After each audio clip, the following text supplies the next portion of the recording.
Good morning students, मैं संजय सोनी भगवती संस्थान द्वारा संचालित ऑनलाइन स्टडी प्रोग्राम की मैथ क्लास में एक बार पुनः आप सभी का स्वागत करता हूं। हमारा जो क्लास 12 का टॉपिक था सारणी। पिछले वीडियोस में हम सारणी की परिभाषा तथा सारणी का मान ज्ञात करने की विधियां पढ़ी थी। सारणी की मान ज्ञात करने की 3 विधियां पढ़ी थी अपन ने, प्रसार विधि, सेकंडों की सहायता से और सारांश विधि। आज हम 4.1 एक्सरसाइज के कुछ एग्जांपल्स करेंगे और सारणी के गुणधर्मों के बारे में पढ़ेंगे। तो देखें, पहला एग्जांपल है आज 4.1 का है। किस तरीके से है एग्जांपल 1? यदि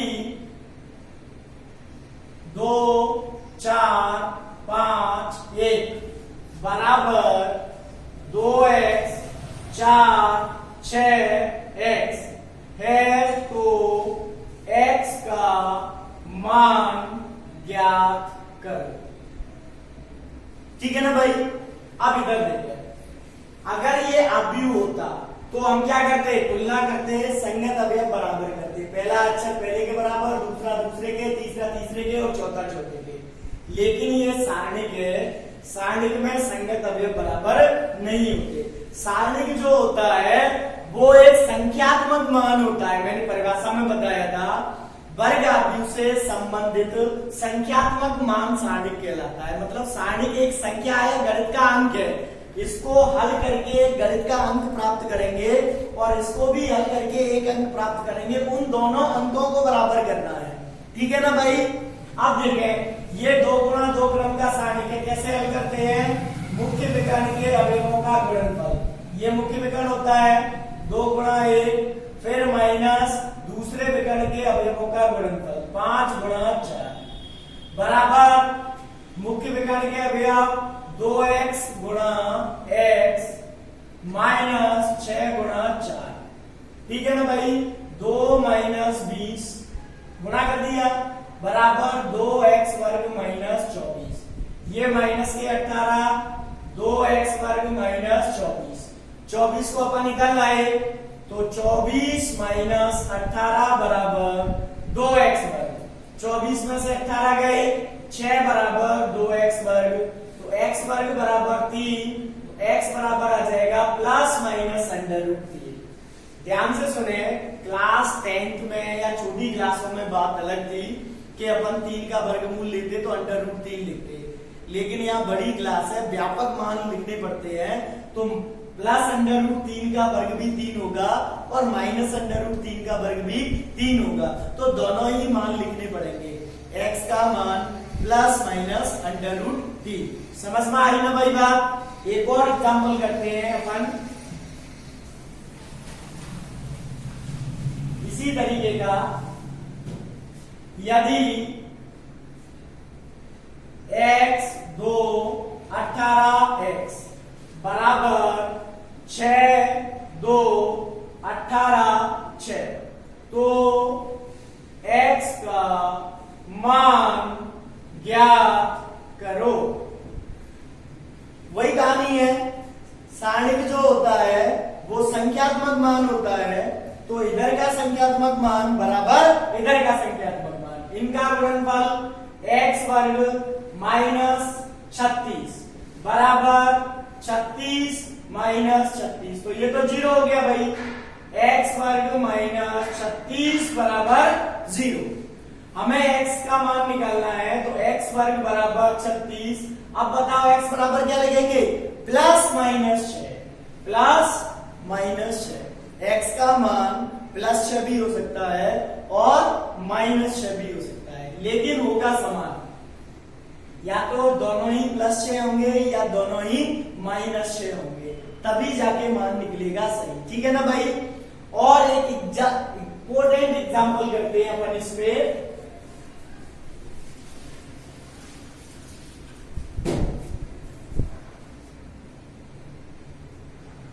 यदि a बराबर 1 2 3 3 2 1 2 1 3 तो सिद्ध कीजिए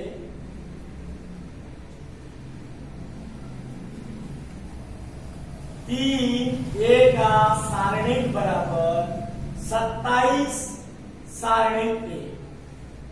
ठीक है ना भाई। अब इसको देखते हैं। ये जो आव्यूह है वो 3 गुणा 3 क्रम का है, 3 गुणा 3 क्रम का है। ठीक है ना भाई। सबसे पहले मैं LHS लूंगा तो 3A निकालूंगा, तो इसका प्रत्येक अवयव 3 से गुणा हो जाएगा। 3 एकम 3, 3 दूना 6, 3 तिया 9, 9 6 3, 6 3 9। ठीक है ना भाई। अब इसका सारणिक निकालते हैं। 3A का सारणिक, तो इधर भी सारणिक लिख दिया।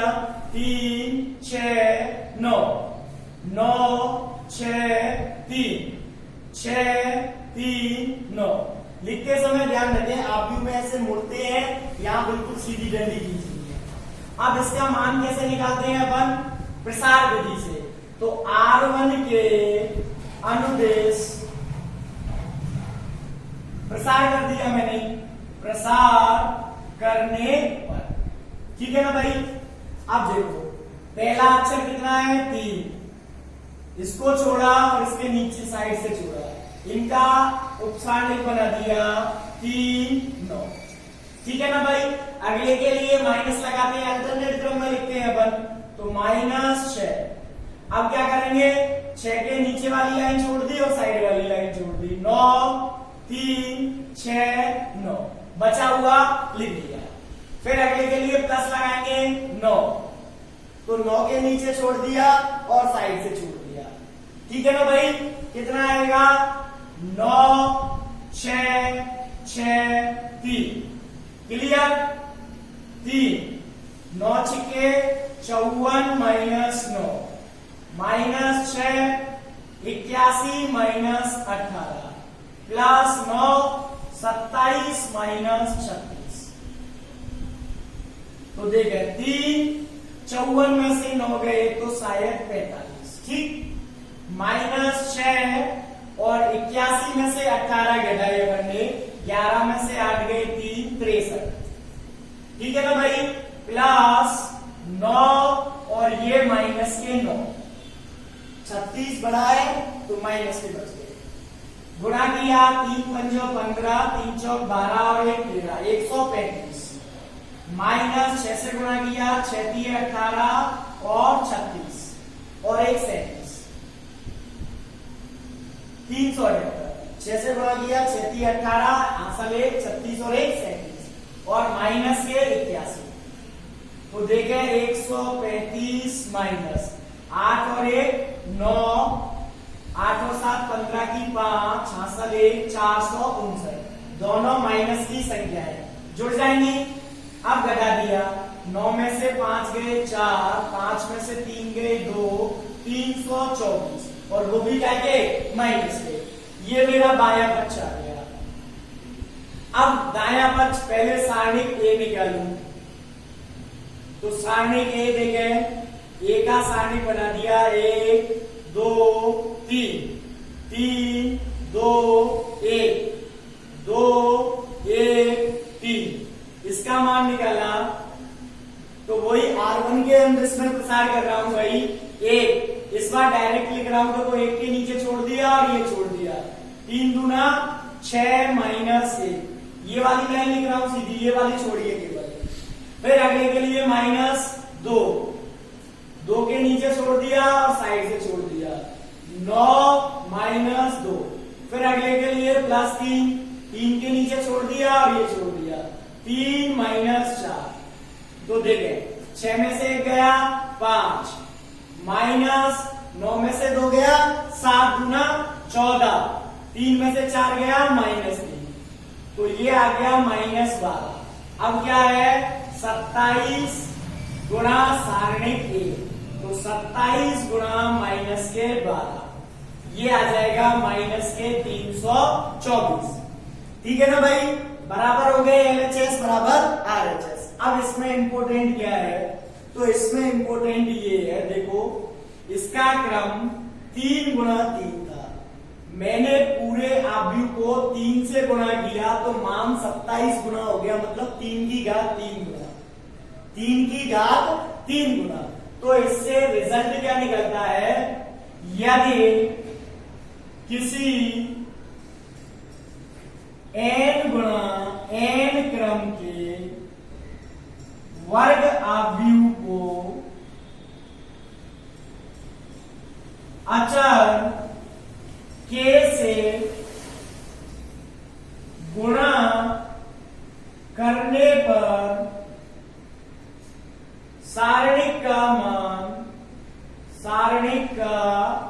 मान k की घात n गुना हो जाता है। किसी n गुणा n क्रम के वर्ग आव्यूह को अचर k से गुणा करने पर उसके सारणिक का मान k की घात n गुना हो जाता है।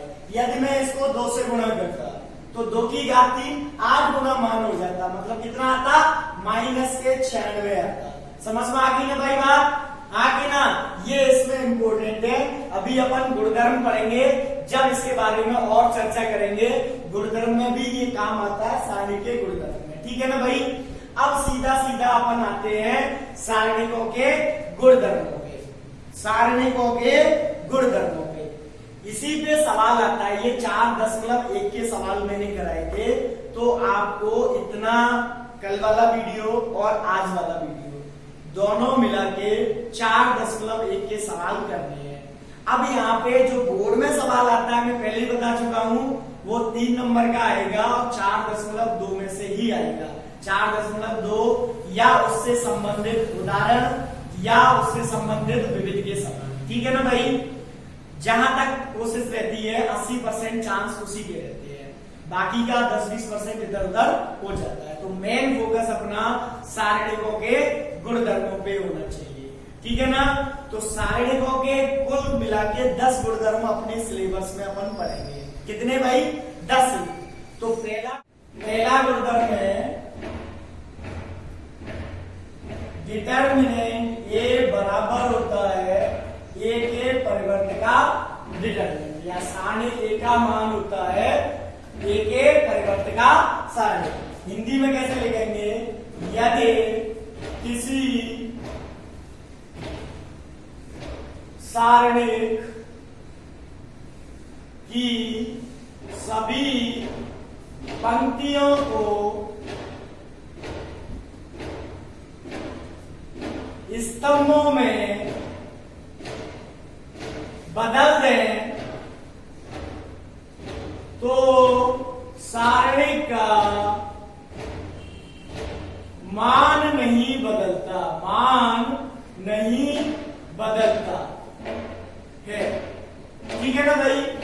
अब उदाहरण से समझेंगे, या इसको ऐसे बोले, किसी वर्ग आव्यूह के सारणिक का मान, किसी वर्ग आव्यूह के सारणिक का मान उस आव्यूह के परिवर्त के सारणिक के बराबर होता है। एग्जाम्पल से समझ में आएगा, देखो एग्जाम्पल। डिटर्मिनेंट ए बराबर मैंने ले लिया 1 2 3 3 2 1 2 1 3। अब इसके सारणिक का मान निकाला तो R1 के अनुदेश मैंने प्रसार किया, R1 के अनुदेश प्रसार करने पर, ठीक है ना भाई। R1 1 2 3, तो पहले 1 के लिए 1 के नीचे छोड़ा और से छोड़ा, 3 गुना 6 -1। अब मैं डिटेल में नहीं जा रहा सारणी का मान, क्योंकि अपन का फोकस काय पे होना चाहिए, गुणधर्म पे। तो डायरेक्ट लिख रहा हूं, फिर अगले के लिए माइनस लिखते हैं 2 के नीचे छोड़ा और से छोड़ दिया, -2, फिर +3 को छोड़ा और ये छोड़ा, तो कितना आएगा 3 - 4। देखिए 6 में से गया भाई 5, 9 में से 2 गया 7 गुना 14 और -3, हल करने पे आ गया -12। कितना आ गया, -12, ठीक है ना भाई। अब कहने का मतलब ये है, मैं इसकी सभी पंक्तियों को स्तंभों में बदल दूं, इसको लिखेंगे ए के ट्रांसपोज का सारणी। ये जो पंक्ति है पहली वाली R1, इसको मैं इस तरीके से लिख दूं 1 2 3 स्तंभ के रूप में। ऐसे ही दूसरी पंक्ति को 3 2 1, ऐसे ही तीसरी पंक्ति को 2 1 3।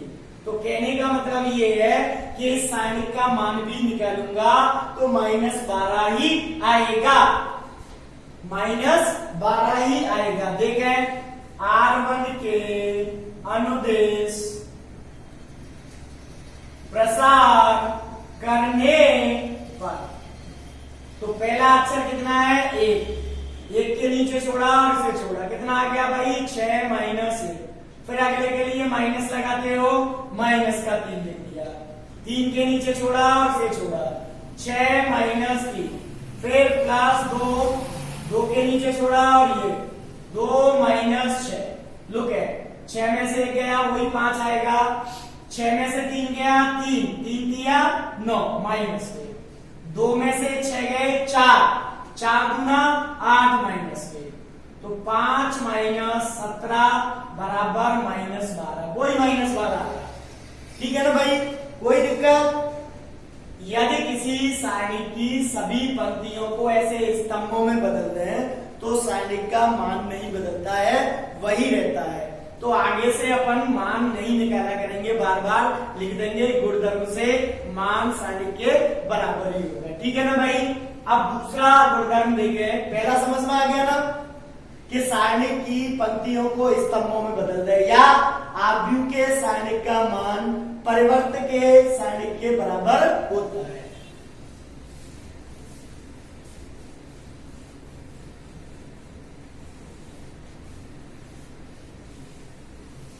दूसरा गुणधर्म, यदि किसी सारणी की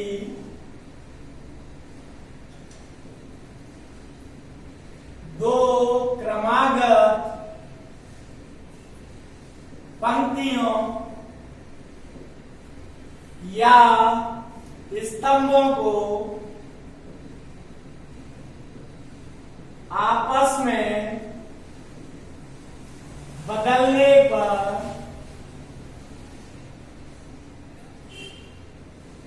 सारणी का मान नहीं बदलता है, केवल चिन्ह बदलता है, केवल चिन्ह बदलता है। किसी सारणी की दो क्रमागत पंक्तियों या स्तंभों को आपस में बदलने पर सारणी का मान नहीं बदलता, केवल चिन्ह बदलता है। उदाहरण के तौर पे देते हैं, डिटर्मिनेंट ए बराबर अभी जो लिया था 1 2 3 3 2 1 2 1 3, इसका मान -12। अपन कोई सा भी ले सकते हैं, मैं बार बार केवल इसी एक को ही ले रहा हूं कि मान नहीं निकालना पड़े, -12 अपन सीधा लिख रहे हैं क्योंकि अभी भी अपन ने यही लिया था, उससे पहले भी ये लिया था, तो -12 इसका मान आता है, हमको पता है। ठीक है ना भाई, मान निकालना वैसे ही है। ठीक है। अब कहने का मतलब ये है कि ये जैसे R1 पहली पंक्ति, ये R2 पहली पंक्ति दूसरी, ये R3 तीसरी पंक्ति, मैं क्या करूं, ये जो R2 है इसको पहले नंबर पे लिख दूं और R1 को R2 की जगह पे लिख दूं, यानी पहली और दूसरी पंक्ति के स्थानों को चेंज कर दूं या C1 और C2 के स्थानों को चेंज कर दूं, कोई सा भी एक काम कर दूं, तो सारणी का मान नहीं बदलेगा, 12 ही आएगा, लेकिन चिन्ह बदल जाएगा। जैसे पहले -12 आ रहा था तो अब कितना आएगा, +12 बदलने पर, और यदि पहले +12 आ रहा था तो अब कितना आएगा, -12। केवल चिन्ह बदलेगा, मान नहीं बदलेगा। ठीक है ना बात। अब देखो,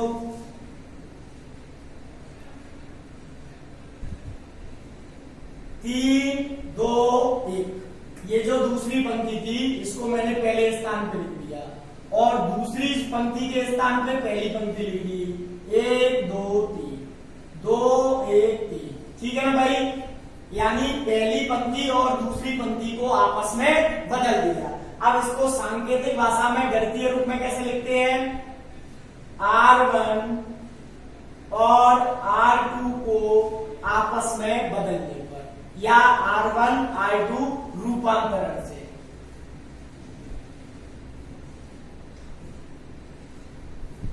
अगर मान लो स्तंभों को बदल रहा हूं, क्या पहले स्तंभ को दूसरे नंबर पे और दूसरे स्तंभ को पहले नंबर पे लिख रहा हूं, तो क्या लिखूंगा C1 और C2 ऐसे लिखना पड़ेगा, ठीक है ना। क्लियर।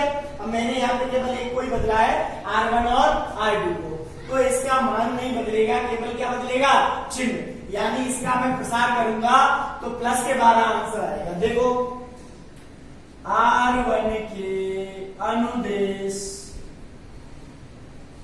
प्रसार करने पर, अब R1 ये है, ठीक है ना, तो पहले 3 लिखा, 3 के नीचे छोड़ दिया, साइड से छोड़ दिया, इनका गुणा 6 -3, ठीक है ना भाई। अगला -2, इसे छोड़ दिया और इसे छोड़ दिया, 3 - 6, फिर अगले के लिए +1, इसे छोड़ दिया और इसे छोड़ दिया, 1 - 4, ठीक है। 6 में से 3 गए, 3 किया 9, 6 में से 3 और 3 किया 9,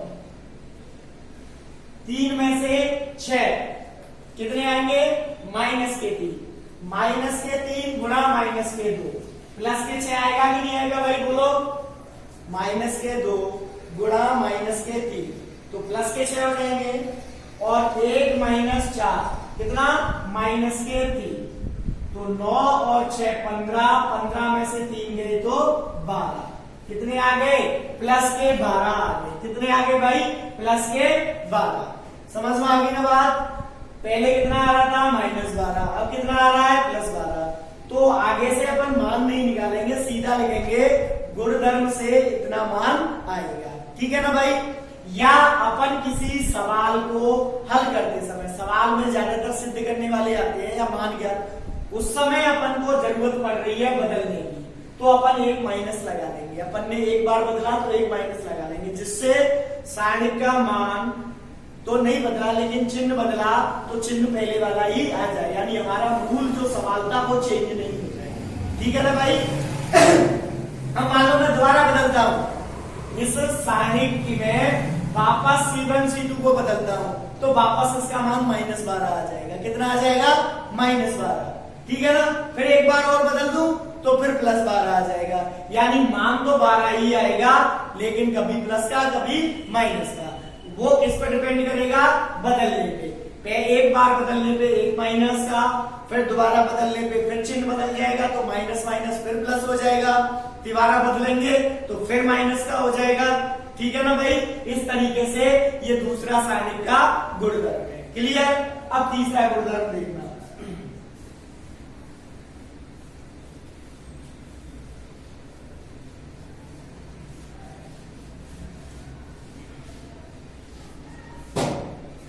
तीसरा,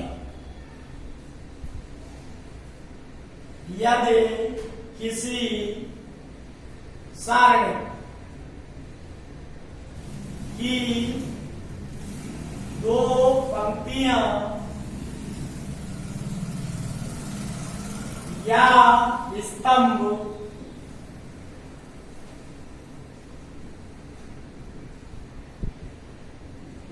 के सभी अवयव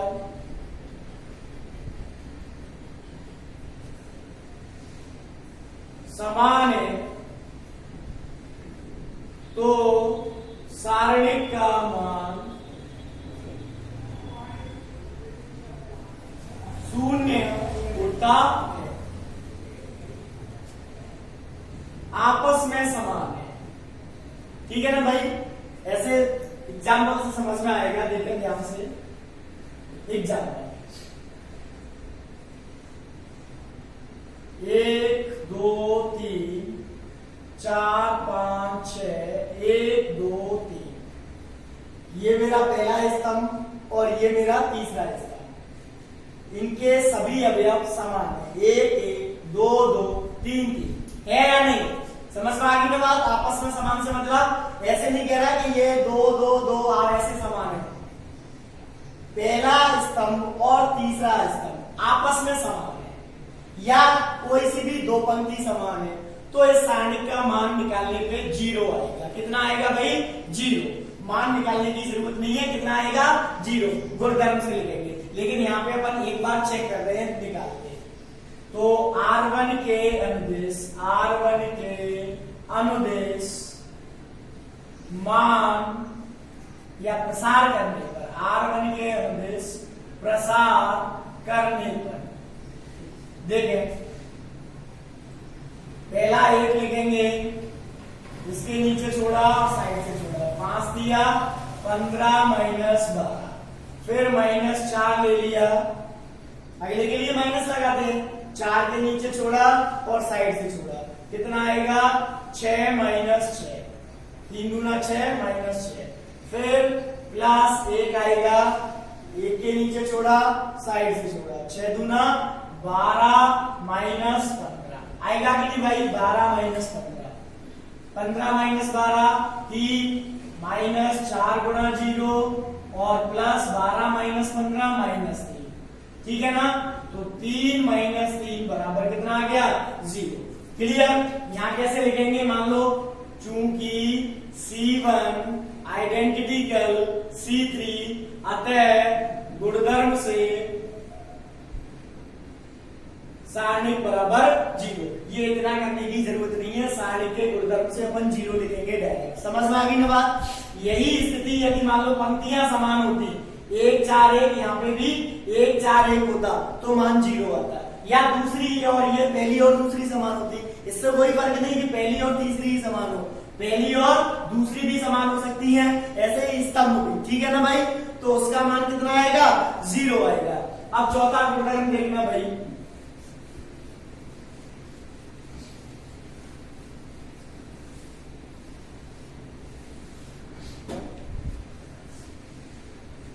यदि किसी सारणी की एक पंक्ति या एक स्तंभ के सभी अवयव 0 हैं तो सारणिक का मान 0 होता है। इसका एग्जांपल देखें भाई, 0 0 0 1 2 3 4 5 6 ये सारणिक है। इसमें C1 के सभी अवयव एक स्तंभ के, पहले स्तंभ के सभी अवयव 0 है, तो इसका मान जब निकालूंगा तो 0 आएगा। देखें R1 के अनुदेश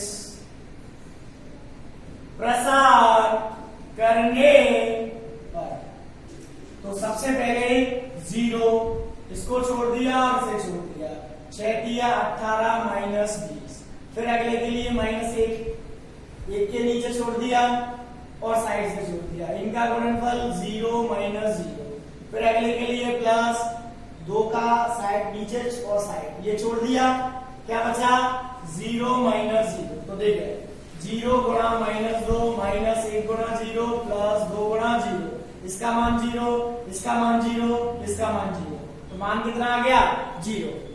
या एक पंक्ति के अवयव 0 है, किसी भी एक पंक्ति के, तो भी मान 0 ही आता है, ठीक है ना भाई।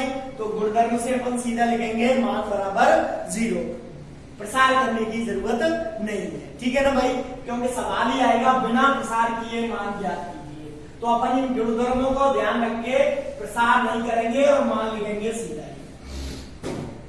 अब 5वां गुणधर्म देखें, ये काफी इंपोर्टेंट है। किसी सारणी की एक पंक्ति या एक स्तंभ को अचर के से गुणा करने पर सारणिक का मान के गुना हो जाता है। यहां से इंपोर्टेंट गुणधर्म चालू हो रहा है, ध्यान से देखें, एग्जाम्पल समझते हैं।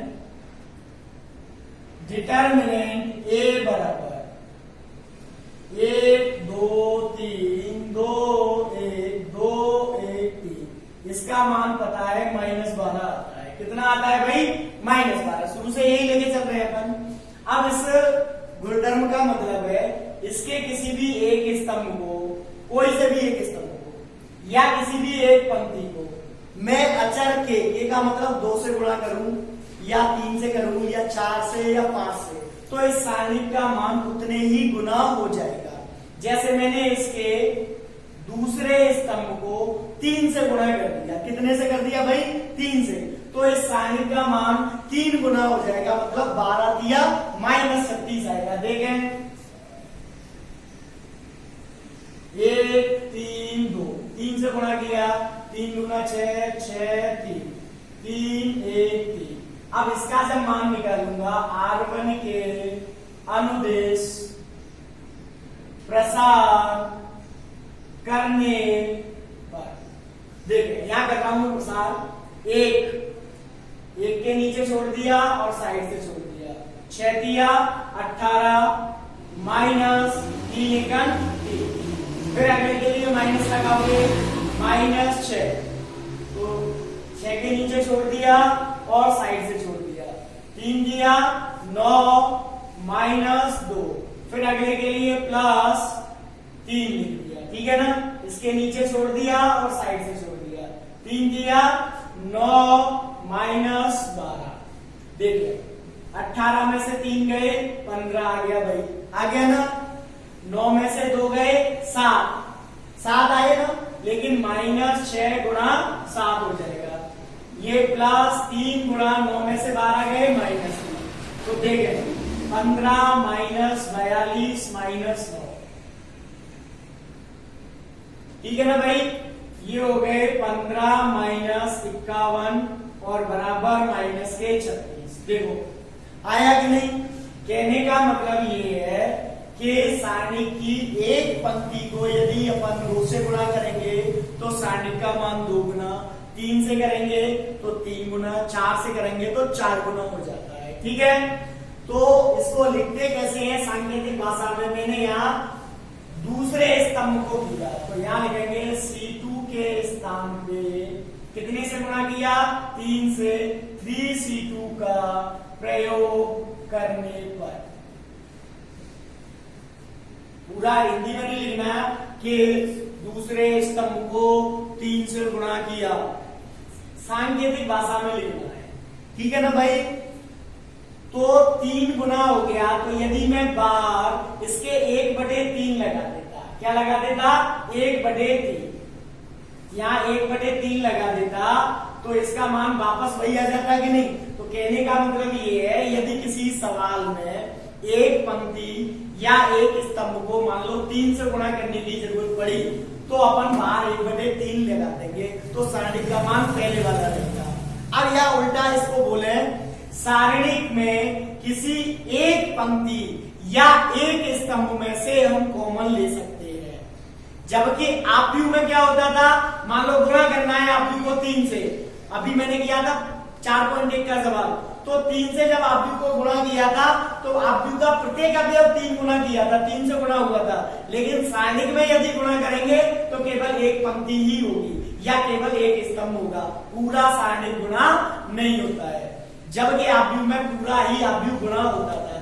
इसी प्रकार आव्यूह में से यदि कॉमन लेते हैं तो पूरे आव्यूह में से कॉमन आना चाहिए था, लेकिन यहाँ ऐसा नहीं है। यहाँ केवल मैं इसमें से C2 में से ही कॉमन ले सकता हूँ 3, या अलग अलग कॉमन ले सकता हूँ, C1 में से 2, C2 में से 3, इस तरीके से अलग अलग स्तंभों में से, अलग अलग पंक्तियों में से अलग अलग कॉमन लिया जा सकता है।